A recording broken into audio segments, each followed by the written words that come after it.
본문부터 이스라엘 백성들이 땅을 분배받는 이야기가 굉장히 많이 나옵니다. 그러나 1절을 우리가 읽으면서 상식적으로 납득이 안 되는 말씀이 기록되는데, 여호수아가 나이가 많다, 그것도 매우 많다라는 표현을 합니다. 아주 많이 늙었다는 얘기인데요, 상노인이라는 얘기입니다.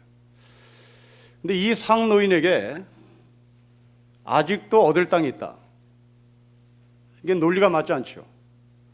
도대체 이 사람 나이가 몇이길래 아직도 정복해야 할 땅이 있고 정복해야 할 임무가 주어졌을까?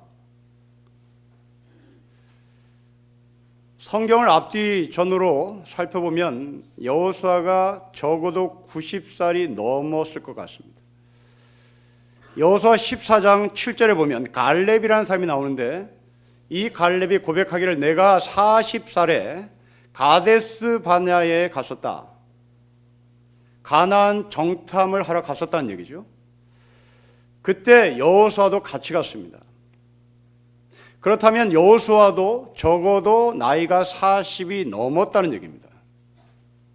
그 가데스 바네아에서 가나안을 정탐한 후에 나머지 사람들은 여기에 도저히 못 들어가겠다, 그러자 하나님께서 이스라엘 백성들을 40년 동안 광야로 유리 방황하게 합니다. 그렇다면 플러스하면 적어도 80세가 넘었다는 얘기입니다. 또한 11장 18절에 보면 가나안 사람들과 싸움이 오래됐다라는 표현합니다. 그러면 적어도 이 오래라는 단어 속에는 10년이라고 계산을 하면 여호수아와 갈렙은 90이 넘었다는 결론이 나옵니다. 상노인입니다. 그런데 이 사람이 쉬지를 못합니다. 믿음에 달려갈 길을 다 마쳤다, 안 쉬겠다, 후계자를 찾았다, 손자 손녀를 보느라 넉넉한 마음을 가졌다, 없습니다. 아직도 너가 얻어야 할 땅, 아직도 너가 정복해야 할 땅이 많다라는 겁니다. 자, 우리는 이 이야기를 들으면 야, 정말 90 먹은 노인네, 욕심도 사납네, 아 그냥 손 좀 놓지, 뭐 좋은 꼴 보자고 그렇게 얻을 땅이 많다라는 이야기를 할까? 그래, 나이가 들면 욕심이 많은 거야. 나이가 들면 그 욕심을 버려야 한다고. 그러니 우리도 나이가 들기 전에 욕심을 버리고, 그리고 나이가 들면 이 욕심을 절대 가지 말아야 돼 라는 교훈을 얻어야 될 것 같습니다. 그런데 이 말은 여호수아가 한 말이 아니라는 데 또 딜레마가 생깁니다. 여러분 1절을 다시 보십시오. 우리 같이 한번 읽겠습니다. 시작. 여호수아가 나이가 많아 늙음에 여호와께서 그에게 이르시되 너는 나이가 많아 늙었고 얻을 땅이 매우 많이 남아있습니다. 아니, 여호수아는 쉬고 싶었겠죠. 여호수아는 90을 먹었으니 이제 나 그만 후계자 넘깁니다, 나 이제 쉬고 싶습니다. 그런데 하나님은 아직도 너가 얻어야 할 땅, 아직도 너가 정복해야 할 땅이 많다라는 거죠. 그러니 이게 욕심 많은 노인네로 해석을 할 수도 없는 거예요. 이건 하나님이 하라고 했으니 90 먹은 노인네가 해야 하는 겁니다. 정말 가혹합니다. 90 먹은 노인에게 아직도 너가 점령할 땅이 있다, 그러니 그 땅을 얻을 때까지 너 정신 바짝 차려라. 이것은 대단히 가혹한 요구입니다. 90을 먹었다면 심리적인 문제도 약합니다. 육체적인 문제만 약한 것이 아니라 정신적인 것도 약하죠. 은퇴하고 싶습니다. 그러나 현실은 싸워야 하고, 현실은 그것을 얻기 위해서 땀을 흘려야 되는 것이 지금 여호수아가 처한 현실입니다. 대단히 하나님의 요구는 가혹합니다. 우리 주변에는 이런 노인이 있습니다. 나이가 들었음에도 불구하고, 심신이 약함에도 불구하고 쉬지 못한 채 생활전선에 나가야 하는 70, 80 먹은 노인들, 폐지를 줍지 않으면 새끼밥이 해결되지 않는 노인들, 아이들 장가 보내고 시 보내면 손주를 보는 재롱에 시간을 보낼 줄 알았으나 손주가 노는 재롱을 보는 것이 아니라 손주를 또 키워야 하는 우리의 현실입니다. 굉장히 과학하죠. 그때 하나님께서 정말 너 힘들겠다 이렇게 위로를 해 주셔야 되는데, 하나님께서 여호수아에게 하신 말씀처럼 여기에서 70, 80, 90 먹은 어른에게 아직도 너가 해야 할 일이 있어, 아직도 넌 손자를 봐야 한다고, 아직도 너는 폐지를 줘야 한다고, 그래야 넌 산다고, 이런 말을 하나님께서 하셨을 때는 굉장히 힘들었을 겁니다. 그리고 하나님의 요구는 가혹하다고 여기겠죠. 이번 주부터 추석에 여러분들은 부모님을 뵈러 갈 것입니다. 그러나 통계하면 추석임에도 불구하고 찾아올 자식이 없어서 혼자 추석을 보내야 할 노인들이 70만 명 이상이 될 것이라고 추측합니다. 혼자 사는 어떤 할머니, 추석을 어떻게 보낼 것이냐라고 하는 질문에 어떡하겠어? 그냥 그렇게 지내는 거지. 왜라도 할 수 없지. 나에게 무슨 즐거움이 있다고.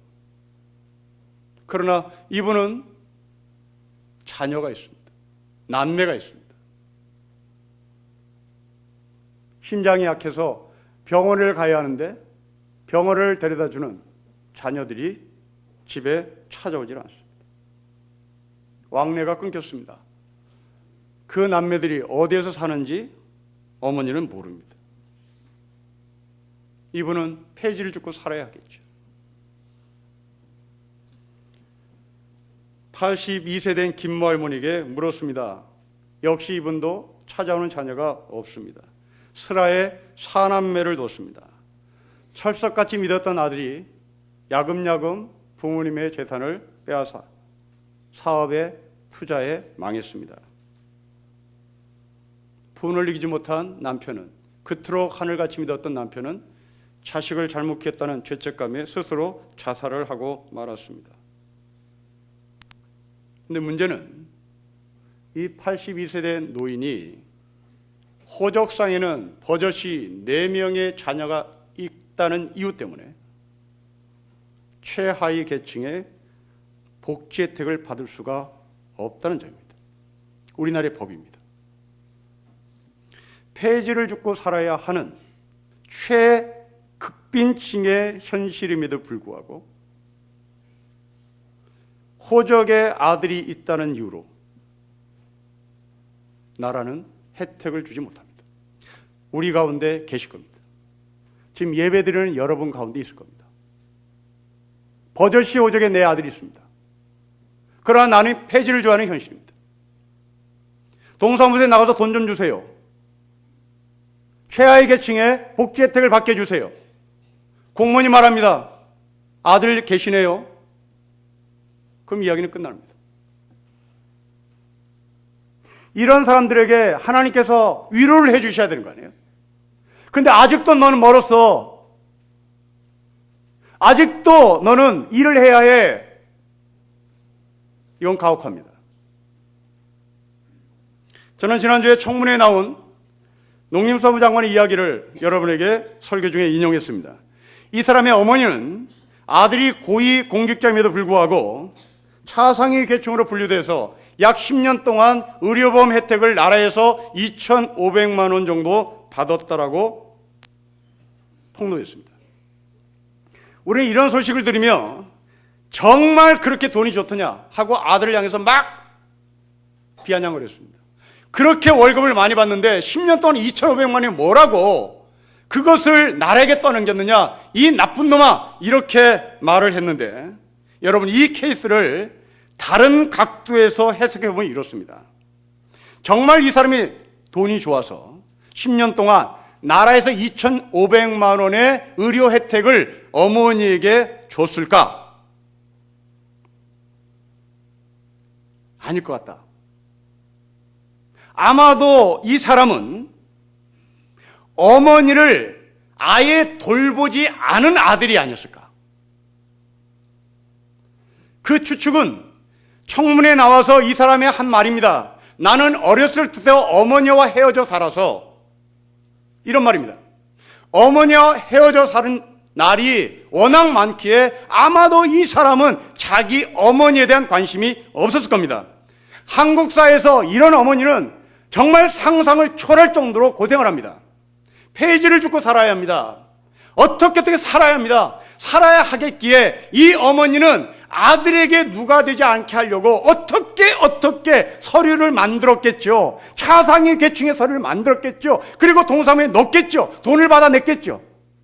내 아들이 장관이 될 생각은 꿈에도 못했겠죠. 그런데 이 장관이 아들이 장관 되는 그 청문회 이것이 폭로됐을 때 이 어머니가 가슴을 쳤을 겁니다. 내가 괜히 이 짓을 했네. 아들이 하지 않았을 겁니다. 어머니가 살라고 어떻게든 살아보려고. 버젓이 아들이 있기에 최하위 계층의 복지혜택은 받을 수 없고 어떻게 서류를 만들어서 차상위 계층이라도 만들어 돈을 타내고 복지혜택을 받았겠죠. 이렇게 살아온 겁니다. 지금 여호수아에게 하나님은 그런 요구를 하고 계시는 것 같아요. 너는 살아야 한다. 90이 돼도 일해야 한다. 너는 90이 돼도 폐지 줘야 한다. 너는 90이 돼도 해야 할 일이 많다라는 겁니다. 우리는 이런 하나님을 어떻게 하나님이라고 고백할 수 있을까? 굉장히 곤란스럽고 힘이 듭니다. 그런데 여기는 반전이 숨겨 있습니다. 이게 가혹한 것이 아니라 엄청난 위로와 격려가 오늘 본문에 담겨 있습니다. 여러분 6절입니다. 같이 읽겠습니다. 시작. 또 레마론에서부터 미스르마임까지 산지의 모든 주민 곧 모든 시돈 사람의 땅이라 내가 그들을 이스라엘 자손 앞에서 쫓아내리니 너는 내가 명령한 대로 그 땅을 이스라엘에게 분배하여 지배되게 하랍니다. 나는 하나님입니다. 너는 여호수아입니다. 여호수아야, 내가 한다. 90 먹은 너는 못할 거다. 내가 한다. 그리고 너는 분배하는 일만 하라는 것. 반전입니다. 아직도 점령할 땅이 많은 여호수아에게 네 모든 나이를 다 바쳐서 네 여생을 다 바쳐서 점령을 하라가 아니라 내가 점령할 테니까 너는 분배를 하라. 여기에 여호수아가 믿지를 못했던 것 같습니다. 하나님의 이 말씀 1절에서 엄청난 가혹한 1절에서 엄청난 상처를 받은 이 여호수아는 6절의 말씀이 자기 귀에 들어오지 않았던 것 같습니다. 그러자 하나님께서 샘플을 등장시킵니다. 여러분 8절 이하의 사람입니다. 바로 이 사람은 모세입니다. 여러분 8절 보십시오. 므낫세 반지파에게 함께 르벤 족속과 갓 족속은 요단 저편 동쪽에서 그들의 기업을 모세에게 받았는데 여호와의 종 모세가 그들에게 준 것은 이러합니다. 15절 모세가 주었습니다. 24절 모세가 주었습니다. 29절 모세가 주었습니다. 32절 모세가 분배했습니다. 33절 모세가 주었습니다. 가혹하다고 여겼던 이 여호수아가 믿지를 못하자 하나님께서 모세를 봐라. 이때 모세는 몇 살일까? 우리가 알다시피 모세는 120세에 죽습니다. 120세에 가나안을 목전에 두고 죽은 이 모세가 땅을 분배했다면 적어도 이 모세는 100살이 넘었다는 얘기입니다. 이 100살이 넘은 모세가 하나님께서 점령해 주신 땅을 각 기업에게 나눠줍니다. 여호수아야, 네 나이 믿지 마라. 네 나이 때문에 기죽지 마라. 네 나이가 신체적인 연약함을 가져다 줬다고 해서 주눅 들지 말라입니다. 여러분, 우리가 이 땅에서 기죽지 않는 이유, 하늘 같은 남편이 살아있으니까 기죽지 않죠. 우리나라 사회에서는 그렇습니다. 우리나라 사회에서 남편이 죽으면 그때부터 기가 죽습니다. 그 사람이 잘났던 못났던 남편이 있어야 어디 가서 한마디 합니다. 아버지가 있어야 버젓이 딸이 시집갑니다. 아버지가 안 계신 딸은 시집가는 것도 걸림돌이 있는 나라가 우리나라입니다. 이게 우리의 기죽지 않음의 이유 중에 하나죠. 돈 많은 거 기죽지 않는 요소 중에 하나입니다. 권력 맞습니다. 젊음 맞습니다. 그러나 여러분, 이 모든 것들은 반드시 죽거나 없어집니다. 남편은 반드시 죽습니다. 젊음은 반드시 없어집니다. 여호수아는 젊음도 없어졌습니다. 마음도 여려졌을 겁니다. 그때 하나님이 하신 말씀입니다. 모세를 봐라. 모세는 100살이 넘어서도 나누는 일을 했다. 너는 기죽을 필요 없다는 거죠. 여러분, 우리가 기죽지 않는 이유는 이 세상에 의지할 것들이 있는 것이 바로 기죽지 않는 이유의 현실이지요. 그러나 하나님은 이 현실 가운데 없어질 수밖에 없는 그 자리에서 우리보다 앞서가셔 우리를 위해서 땅을 점령하시고 우리에게 기죽지 않도록 약속하시며 인도해 나가실 분입니다. 우리가 나이 들면서 기죽지 말아야 할 이유는 바로 나보다 앞서가시는 하나님 때문인 것이죠. 내가 돈이 없음에도 불구하고 기죽지 않는 이유는 바로 나보다 앞서가셔 길을 여시는 하나님 때문입니다. 저는 군대에서 수색대 생활을 몇 달 한 적이 있습니다. 그것도 GOP입니다. 2km만 전진하면 북한군을 만나는 지역입니다. 통문을 통과할 때는 초긴장입니다. 양쪽에는 지뢰밭입니다. 적군이 올 가능성이 농후한 길입니다.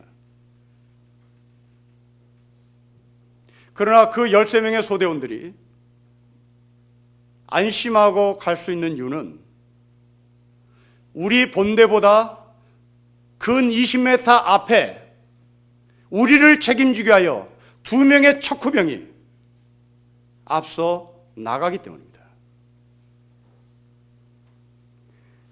우리는 비록 벌벌 떨리고 막 자대에 배치받아 GOP 통문을 통과해 수색대 일원으로 수색하러 나가는 그 병사들은 정말 가슴이 콩할 만한 상태로 무서움을 가질 수밖에 없지만 안심시키는 이유는 너희 선배 2명이 20m 앞에 척추봉으로 우리를 인도해 나가니 걱정할 필요 없다입니다. 우리가 이 세상을 살아가는 힘, 사회 초년병들은 어떻게 살까 겁먹을 것이고 인생을 살아도 자신이 없는 우리 인생입니다. 그러나 우리가 이런 상황 속에서도 겁먹지 않고 주눅들지 않는 이유는 바로 척후병이 우리 앞에 가는 것처럼 우리 앞서서 우리의 길을 아시는 하나님이 앞서 가시는 것이죠. 기죽지 말라입니다. 동시에 하나님께서 이 본문의 말씀을 주는 메시지입니다. 여호수아야, 아직 너가 점령하지 못한 것이 무엇일까? 라는 반문을 하는 것 같습니다. 여호수아가 지금 최선을 다해서 90이 될 때까지 땅을 정복하며 살았습니다. 그러나 여호수아야, 아직까지 너가 정복하지 못한 것이 무엇일까? 오늘 본문을 1절과 6절로 연결시켜보면 여호수아, 너가 아직까지 점령하지 못한 것이 있다면 바로 그것은 남을 위해서 나누는 삶, 분배하는 삶을 점령하지 못했으니 이제 너가 마지막에 인생살이에서 점령해야 될 영역, 바로 그것은 남을 위해서 나누고 남을 위해서 분배하는 일인 것이죠. 여러분들이 인생살이에서 무엇을 점령하셨습니까? 어떤 사람은 고시를 점령했습니다. 판사가 되고 검사가 되고 변호사가 됐습니다. 행정관이 됐습니다. 어떤 사람은 돈을 점령했습니다. 큰 부자가 됐습니다. 어떤 사람은 권력을 점령했습니다. 그런데 우리 모두 다 관심을 갖지 않았던 영역이 있습니다. 바로 분배하는 영역입니다. 이 세상의 모든 것들을 점령하고 싶었으나 그 모든 것들은 나의 욕심을 위해서 점령하는 방법이었고, 이제 우리는 하나님의 영광을 위해서 점령해야 될 영역에 대해서는 생각을 하지 못한 것이죠. 이제 여러분의 삶을 되돌아보십시오. 30의 영역 속에서, 40의 영역 속에서, 70의 영역 속에서 내가 점령한 것이 있을 겁니다. 각자의 여러분의 능력만큼 점령했을 겁니다. 그러나 그 점령 내용 가운데, 영역 가운데 분배하고 나누는 곳에 내가 점령을 하려고 했는지를 되돌아보자는 말입니다. 이번 추석 때 할머니, 할아버지는 손주들에게 용돈을 주실 것입니다. 바로 돈을 점령한 할머니, 할아버지가 이제 그 돈을 분배하고 나누는 겁니다. 이게 여호수아에게 주시는 미션입니다. 딸이나 며느리는 자기 자식들을 공부하라고 재촉할 때 할머니, 할아버지는 그 손자, 손주들에게 하는 말입니다. 천천히 해도 된다. 몸 상하지 말아라. 마음 상하지 말아라. 그게 뭐 대수라고. 괜찮다. 여러분들의 삶을 점령하고, 이제 그 삶을 점령한 여러분들은 여러분의 아들, 딸이 손주들에게 그렇게 강하게 밀어붙이는 것이 아니라 나누고 놓아주고 자유하고 여유를 갖게 하는 정말 멋진 할머니, 할아버지인 것이 증명된 겁니다. 최근에 조정래 선생이 풀꽃도 꽃이라는 책을 썼습니다. 이 책에 자식을 소유하려고 했던 어머니의 낭패에 대한 이야기가 하나 나옵니다. 어떤 중학교 여학생입니다. 얘 어머니는 중학교 때부터 자기 딸을 인류대학에 보내기 위해서 헬리콥터 마음을 자처합니다. 자가용으로 학교를 데려다닙니다. 그리고 학교에서 집으로 데려옵니다. 다시 차를 태워서 학원을 보냅니다. 다시 학원이 끝날 때 자기 차로 집으로 데려옵니다. 과외를 시킵니다. 거실 밖에서 과외를 지켜봅니다. 철통 경계를 합니다. 어디 하나 빠져나갈 여유가 없습니다. 학교 자가용, 학원 자가용, 과외 거실 앞에 지킴. 완전 철통 경계입니다. 그런데 어느 날 저녁에 이 딸과 밥을 먹는데 이 딸이 헛구역질을 했습니다. 임신한 겁니다. 감이 잡지 않습니다. 아니, 내가 학교를 철통방어, 학원을 철통방어, 과외하는 그 방 앞에 세파트처럼 철통방어를 했는데 어떻게 이 중학생 내 딸이 임신한 걸까? 여러분도 감이 잡지 않을 겁니다. 저도 감이 잡지 않았습니다. 그런데 지난주 강의 시간에 이 이야기를 하며 학생들이 물었습니다. 이 아이 어디서 임신한 걸까? 답이 바로 나옵니다. 옥상이요. 어디 옥상? 학원 옥상이요. 학원 옥상. 부모가 서치될 수 없는 곳. 아이들은 바로 나옵니다. 대학생이 그 정도로 빨리 머리가 돌아갈 정도면 우리 중고등학생들은 엄마를 속이는데 100가지, 1000가지, 많은 가지의 경우의 수를 다 갖고 있습니다.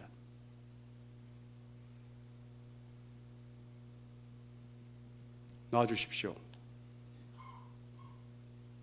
아이의 시간에 몫을 주십시오. 그 아이의 시간을 여러분이 소유해서는 안 되는 겁니다. 여러분들은 주 5일째 근무를 합니다. 회사에서 주 7일째 근무하라고 하면 여러분들은 노조가 들고 일어날 겁니다. 그런데 왜 우리 아이들은 주 7일째 학원까지 몰려다니나요? 그 우리 아이들도 노조를 만들어야죠. 왜 여러분들은 주 5일째를 법적으로 주장하며 권위를 찾김에도 불구하고 왜 우리 아이들에게는 주 5일 학교를 다녀야 되는 것에 권위가 있음에도 불구하고 그 권위를 박탈해 주일까지도 학원을 내모냐 말입니다. 우리 아이들이 이렇게 살고 있습니다. 소유하지 말고 정복하지 말고 놓아주십시오. 통계에 가면 15년간 성적 비관으로 자살하는 학생이 8,000명이 넘습니다. 연간 533명 평균 죽습니다. 그런데 놀라지 마십시오. 베트남 전쟁에서 전사한 군인이 몇 명쯤 될까요?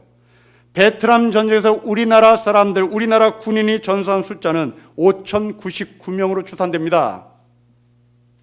베트남 전쟁에서 죽은 우리 군인 숫자다. 우리 10대 아이들이 더 많이 죽습니다. 전쟁입니다. 전쟁보다 더 무섭습니다. 부모가 자식을 소유하니 자식 사랑이란 이름으로 아이를 소유하는 것이죠. 진정한 사랑은 아이를 놔주는 겁니다. 진정한 사랑은 자기의 몫을 주는 겁니다. 진정한 사랑은 시간의 몫을 주는 겁니다. 자기의 권리를 주는 겁니다. 자기의 권한을 위임하는 겁니다. 이것이 진정한 정복입니다. 요한복음 11장에 나오는 나사로의 사건을 기억해 보십시오. 죽은 나사로가 무덤에 갇혔습니다. 진짜 죽었습니다. 예수님이 말씀하십니다. 나사로야 나사로야 일어나라 하니 이 시체가 일어납니다. 그러면 안 죽었다는 얘기입니다. 안 죽었는데 일어나겠죠. 그런데 성경은 죽었다고 기록합니다. 그러면 이게 도대체 뭘까요? 도대체 무슨 메시지를 우리에게 전달하려고 죽은 시체인 나사로가 왜 예수님께서 나오라고 하신 이 말씀을 듣고 이 시체가 일어났을까요? 이것은 기적을 뛰어넘어 하나님은 죽은 시체도 버리지 않겠다는 얘기입니다. 하나님의 사랑은 죽은 시체도 버리지 않는 겁니다. 하물며 여러분 자식입니다.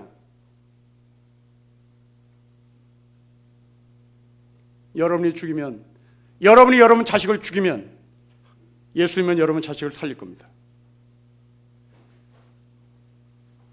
공부를 잘하건 못하건, 여러분들이 바라는 대로 잘하건 잘하지 않건 우리가 해야 할 몫은 사랑입니다. 그 사랑은 소유가 아닙니다. 그 사랑은 여러분의 욕망을 아이들에게 투영시키는 게 아닙니다.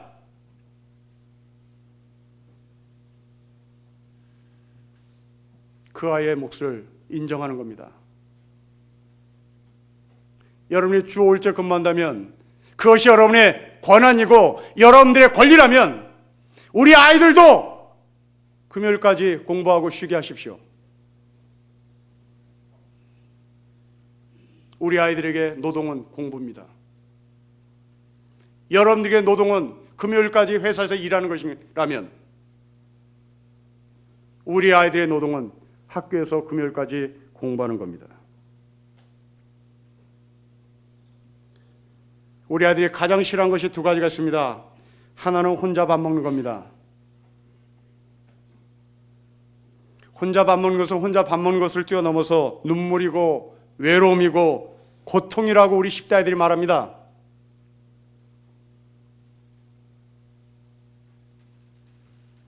또 하나는 수치심입니다. 일제고사를 보고 학교 벽에 1등부터 꼴등까지 성적을 공개하는 수치심. 아이들이 너무 창피해 죽고 싶다는 이야기를 한답니다.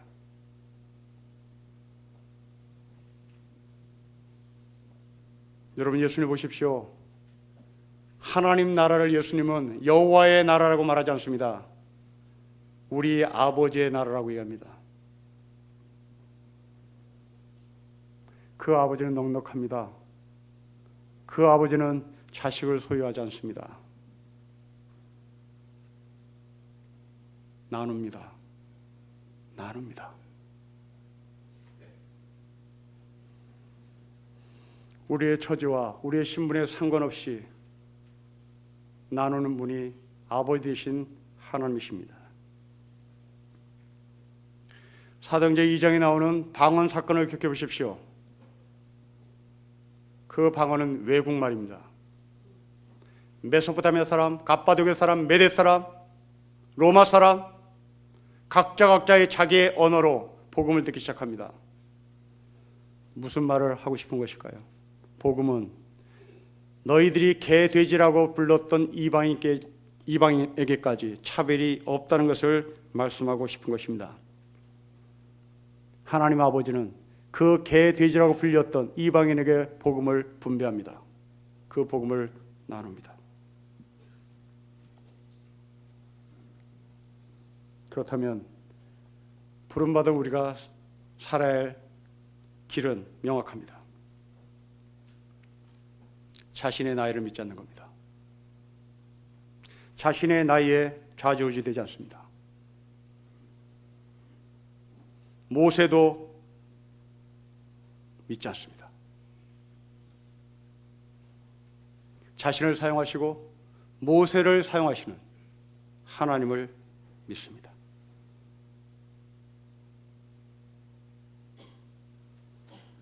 이 세상의 모든 여러분들이 의지하는 것들은 다 사라질 수밖에 없으나 태초부터 영원까지 존재하시는 하나님은 나의 아버지가 되셔서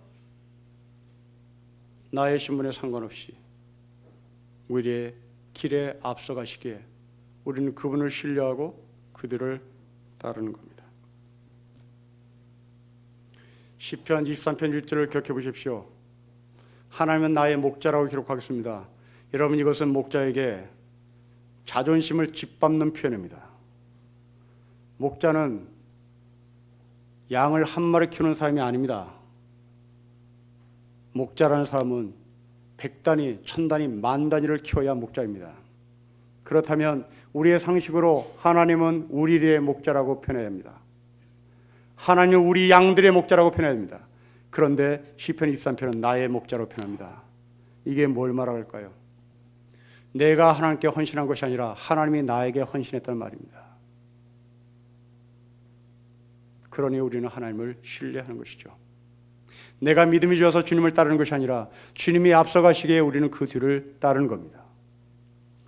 여호수 앞에 헌신하시는 하나님, 나사로의 죽음도 버리시지 않으신 하나님, 나보다 앞서가시는 하나님, 내 나이에 상관없이 너 90이니까 9대, 너 90이니까 나가가 아니라 90이 된 노인 앞서 하나님은 그 땅을 정복하러 나가시며 내가 밟는 땅들을 너게 줄 테니까 너는 나누라, 나누라 말씀하십니다. 그렇습니다.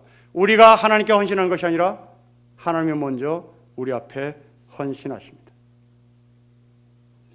추석에 자식들이 돌아오지 않을 수도 있겠지요. 기죽지 마십시오. 그 자리에 하나님이 여러분 찾아오실 겁니다. 그리고 말씀할 겁니다. 일생 동안 잘 나눠줬지, 또 나눠줘라. 찾아오지 않는 내 아들 걔에게 줘라.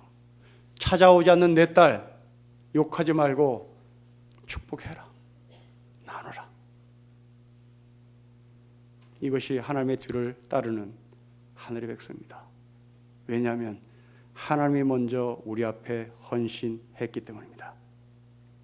우리는 그 헌신하신 하나님 때문에 이 땅에서 기죽지 않고 넉넉하게 여유와 자긍심을 갖고 살 수 있는 하늘의 백성이 된 것을 주님으로 축복합니다.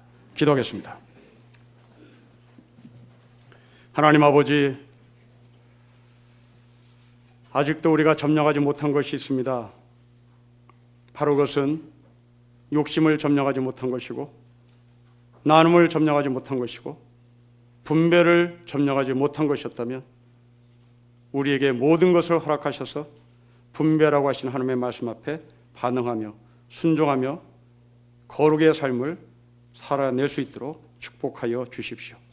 아버지, 올 추석에 나를 찾아오지 않는 아들, 딸, 또한 내 아들, 딸을 소유로 생각하는 이 이악스러운 부모의 마음들 십자가에 못 박고 나누고 몫을 주고 권리를 주고 그 권리를 행사할 수 있도록 우리가 먼저 앞서는 자들이 되게 하옵소서. 주 예수 그리스도의 이름으로 기도합니다. 아멘.